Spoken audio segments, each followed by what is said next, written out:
أهلين السلام عليكم. راح نشارك معكم كيك برتقال سهل جدا في 5 دقائق.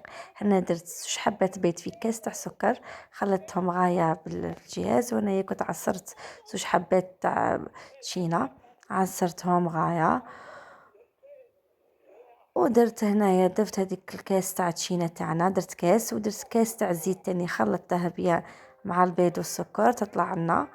هنا نخلط غاية، وضفت هنايا 2 كيسان تاع فرينة مع وحدة خميرة، خلطت معايا مع قشور الليم قشور التشينا عفوا، خلطتهم معايا. هنايا الخليط تاعنا يولي متماسك كما راكم تشوفوا، وراح نديرو على 180 درجة. ان شاء الله يكون يعجبكم الفيديو تاعي، يكون قصير عليكم. كاين لك النتيجة تاعنا يجي يهبل ويجي خفيف، والتزيين بسيط لحسب ما كما تبغوا. وما تنسوش الاشتراك في قناتي يوميات جود، وسهل جدا واقتصادي، في 5 دقائق يوجد. انا وجدته 12 تاع الليل، راني وجدته غدوه ان شاء الله نشربوا به القهوه كما كنت تشوفوا. وشهية طيبة. شكرا.